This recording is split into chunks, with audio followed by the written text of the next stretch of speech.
17 सितंबर 2024 और 18 सितंबर 2024 लेबनान में पेजर धमाके होते हैं। पूरा लेबनान इन धमाकों से गूंज जाता है। जगह जगह ये धमाके होते हैं, पेजर फटता है और वॉकी टॉकीज फटते हैं। लेबनान समेत पूरी दुनिया की जांच एजेंसियां इन बम धमाकों के असली कारण का पता लगाने में जुट जाती है। नमस्कार दोस्तों, मैं संदीप आपको अपने यूट्यूब चैनल कलयुग की क्राइम स्टोरीज में आपका स्वागत करता हूं। आज हम जिस कहानी की बात करने जा रहे हैं वो कोई क्राइम स्टोरीज नहीं है।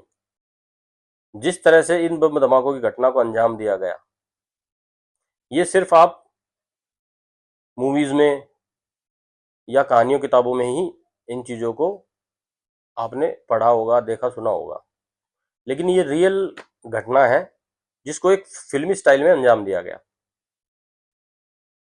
तो क्या गजब की प्लानिंग थी मोसाद की, जो कि इजराइल की एक एजेंसी है। ये जो पेजर थे, ये गोल्ड अपोलो नाम की कंपनी के पेजर थे। जो मेन कंपनी है वो ताइवान में एग्जिस्ट करती है। इन बम धमाकों के बाद उस कंपनी को कांटेक्ट किया जाता है। वो कंपनी कहती है कि ये जो पेजर आपके पास सप्लाई हुए थे, ये हमारी बुडापेस्ट एक जगह है हंगरी में, वहां की एक कंपनी है, उससे पार्टनरशिप डील हुई थी और ये उन्होंने सप्लाई किए थे, ना कि ये ताइवान से सप्लाई हुए। हिजबुल्ला के टॉप कमांडर ने थोड़े दिन पहले एक मीटिंग, उनकी सीक्रेट मीटिंग हुई थी, उसमें उसने अपने लड़ाकों से कहा था मोबाइल का इस्तेमाल बंद कर दो, क्योंकि पूरी दुनिया, इजराइल टेक्नोलॉजी में इतने आगे जा चुके हैं कि वो आपकी लोकेशन को ट्रेस कर लेंगे। जब लोकेशन ट्रेस हो जाएगी तो आपके ऊपर हमला वहां हो सकता है या आपको पकड़ लिया जाएगा। हिजबुल्ला का टॉप कमांडर मुल्ला नसरुल्ला जब ये कहता है कि अब वो समय आ गया है कि मोबाइल का यूज करना आप बंद कर दें, तो मोसाद सोचता है कि अगर मोबाइल नहीं तो फिर क्या, क्योंकि अब वो टाइम तो है नहीं कि मैसेजेस के लिए कबूतर का, चील का इनका यूज किया जाए, या घुड़सवार जाएं, घोड़े पे जाएं और जाके मैसेज दें। तो मोसाद ने सोचा कि अगर मोबाइल का यूज नहीं करेंगे तो किस चीज का यूज किया जाएगा। रिसर्च होती है, मीटिंग्स होती है, तो ये फैसला हो जाता है कि अब ये पेजर का ही यूज करेंगे। मोसाद प्लानिंग करने लग जाती है।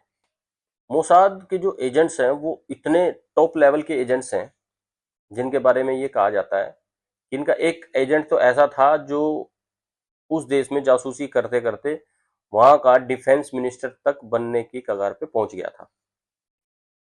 वैसे तो सभी देशों में सुरक्षा एजेंसियां हैं, जैसे भारत में रॉ है, पाकिस्तान में आईएसआई है, ब्रिटेन में, इंग्लैंड में MI6 है।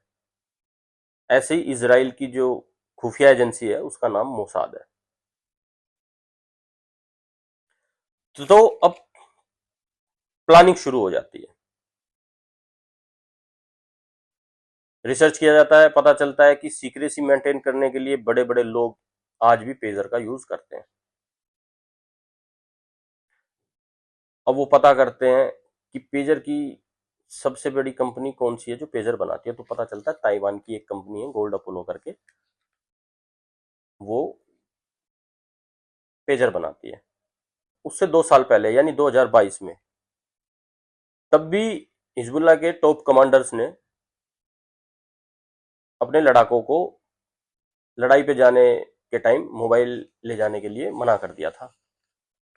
मोसाद की एक यूनिट है, यूनिट 8200, जिसका बेसिकली काम है टेक्नोलॉजी के क्षेत्र का, टेक्नोलॉजी को हैक करना, नई टेक्नोलॉजी डेवलप करना। अभी कुछ मीडिया रिपोर्ट से पता चला था कि उन्होंने अपने जो पुराने कर्मचारी हैं उनको शिफ्ट करके बिल्कुल नए जो यंग लड़के हैं उनको भर्ती किया है, यानी नए लड़के, नए दिमाग, नई टेक्नोलॉजी, ताकि वो अपने आप को और ज्यादा अपग्रेड कर सकें। तो ये एक दिन का काम तो है नहीं। अब 2 साल पहले इसकी प्लानिंग स्टार्ट की जाती है कि भाई कैसे, जब वो मोबाइल का यूज बंद कर देंगे तो वो पेजर यूज करेंगे तो कैसे पेजर तक वहां तक पहुंचा जाए। रिसर्च होती है तो उन्हें पता चलता है कि हंगरी एक ऐसी कंट्री है जिसके सभी देशों के साथ नॉर्मल रिश्ते हैं, चाहे वो इसराइल है, इराक है, ईरान है, लेबनान है, यूएई है, सऊदी अरब है, सबके साथ उसके नॉर्मल रिश्ते हैं। और वहाँ पे व्यापार करना भी थोड़ा सरल है, जहाँ पे एक्सपोर्ट इंपोर्ट जो है इजीली हो सकता है, और वहाँ पे कोई भी कंपनी एस्टेब्लिश करना थोड़ा इजी है। तो वहाँ वो एक लड़की से मिलते हैं जो यूनेस्को में काम कर चुकी है, वो उसके थ्रू वहाँ के टॉप लीडरशिप से, हंगरी के टॉप लीडरशिप से मिलती है। ये बात मीडिया रिपोर्ट्स के माध्यम से आई है सामने कि वो उस लड़की के थ्रू वहाँ मिलते हैं। वो उनको यकीन दिला देते हैं कि भाई हम एक यहाँ पे बिजनेस करने के लिए आए हैं और हम चाहते हैं कि यहाँ बिजनेस करें। तो 2 शेल कंपनियां वहाँ पे डिवाइस क्रैकिंग का काम करते हैं। अब उनका पहला काम था कि ताइवान की उस मेन कंपनी तक पहुंचना, गोल्ड अपोलो, जो पेजर की सबसे बड़ी निर्माता है और पूरे वर्ल्ड में सबसे ज्यादा पेजर जिस कंपनी के सप्लाई होते हैं। वो बुडापेस्ट की नागरिकता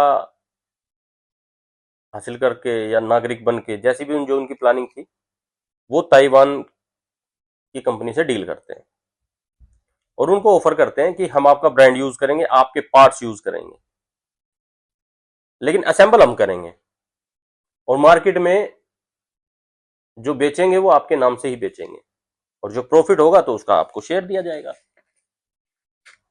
डील हो जाती है कंपनी में।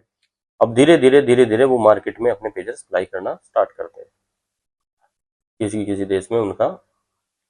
लेकिन उनको इंतजार था अपने सबसे बड़े खरीदार का। 2 साल निकल जाते हैं, धीरे धीरे ऐसे निकल जाते हैं। अब वो दिन आ जाता है 13 फरवरी 2024। हिजबुल्लाह का टॉप लीडरशिप जनरल नसरुल्लाह एक सीक्रेट मीटिंग करता है अपने लड़ाकों के साथ और कहता है कि आज के बाद मोबाइल का यूज बंद और हम पेजर यूज करेंगे। डिसाइड हो जाता है, क्योंकि लेबनान में अभी भी मोसाद के बहुत सारे एजेंट है, तो ये बात मोसाद को पता चलती है। मोसाद तो इस फिराक में था ही। अब वो जो बुडापेस्ट की कंपनी जो मोसाद ने खोली थी, उसको 3000 पेजर का ऑर्डर मिलता है। उसके बाद 2000 पेजर का ऑर्डर और मिलता है। अब जो उन्होंने असेंबल करने का काम किया था, तो उसकी बैटरी में विस्फोटक लगा दिया जाता है और उसमें पेजर में एक चिप के डली मैसेज डालना होता है। मोसाद को पता था कि वहां का जो टॉप कमांडर है वो अरबी भाषा में एक मैसेज देता है, जिसकी शुरुआत जो है ना, खास शुरुआत अरबी भाषा में होती है। उसने उस खास मैसेज को कॉपी किया। 17 सितंबर 3:30 बजे वो मैसेज सभी जगह सर्कुलेट किया, एक बीप की आवाज हुई और धमाका उन पेजेस में हो गया। अब नेक्स्ट डे 18 सितंबर 2024 वॉकी टॉकीज में धमाका हो जाता है। अब ये वॉकी टॉकीज का क्या खेल था? तो पता चलता है ये जो वॉकी टॉकी है, ये एक जापान की कंपनी है जो ये वॉकी टॉकी बनाती है। जापान को फोन किया जाता है, बताया जाता है कि आपके जो कंपनी के, आपकी यहाँ की एक कंपनी है, उसके जो वॉकी टॉकीज है उनमें धमाका हुआ। तो जापान से जो जवाब आया वो बड़ा ही हैरत में डालने वाला जवाब था। जापान कहता है कि ये जो वॉकी टॉकी है उसका मॉडल ICV-82 है। उस मॉडल का नाम ICV-82 है। और उसने कहा कि ये जो वॉकी टॉकी यूज हुआ है, इस मॉडल का उत्पादन 2004 से 2014 के बीच में हुआ है। 2014 के बीच में ना इसका कोई पार्ट मार्केट में आया है, ना कोई वॉकी टॉकी का प्रोडक्शन हुआ है, और ना ही हमने कोई ऐसा मॉडल बनाया है। तो जो मैंने शुरू में बताया था कि उन्होंने 3 शेल कंपनियां बनाई थी, उसमें 2 शेल कंपनियां जो है क्रैकिंग गैजेट का काम करती थी। उसमें एक शेल कंपनी, उसने इस वॉकी टॉकी का निर्माण किया था, जो उन्होंने वॉकी टॉकी लेबनान में पहुंचाए और जिनमें धमाका हुआ है। अब इंटरनेशनल मीडिया रिपोर्ट्स कहती है कि इसके पीछे जो इंटरनेशनल मीडिया रिपोर्ट्स हैं और भी रिपोर्ट्स हैं, वो बताती हैं कि ये जो कम क्षमता के धमाके थे, इनके पीछे इजराइल का मोटिव क्या था।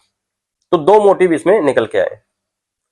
एक तो इजराइल के 1700 लोग अपना देश छोड़कर इस युद्ध की वजह से इधर उधर चले गए थे, तो उनको ये मैसेज देना था कि इजराइल कहीं भी किसी भी देश में कुछ भी कर सकता है और आप हमारे देश में वापस आए और भरोसा रखें हम पर। दूसरा, जो वहां के प्रधानमंत्री हैं नेतन्याहू बेंजामिन, उनकी लोकप्रियता इस युद्ध की वजह से घट रही थी। तो उन्होंने ये दिखाया, ये मैसेज दिया अपनी कंट्री में कि हम कमजोर नहीं हैं और हम इसलिए थोड़ा सा स्लो चल रहे थे क्योंकि हम ये प्लानिंग एग्जीक्यूट कर रहे थे और हम आगे भी इस टाइप के कारनामे कर सकते हैं। अब इसका भविष्य में क्या परिणाम होना है, उसका आगे क्या कारण होगा क्या नहीं, वो तो भविष्य के गर्त में छुपा है दोस्तों। तो ये इस टाइप की कहानी है कि इस पे कभी आगे मूवी भी बन सकती है और शायद निकट भविष्य में हम बॉलीवुड में, हॉलीवुड में इस थीम पे बेस्ड मूवीज भी देखेंगे। तो दोस्तों, ये कहानी यहीं पे खत्म होती है। जैसे जैसे इसके बारे में नई अपडेट्स आएंगी तो मैं आपको वीडियो के माध्यम से, अपने चैनल के माध्यम से अपडेट करता रहूंगा। तब तक अपना ख्याल रखें, सावधान रहें, सतर्क रहें। जय हिंद, जय भारत।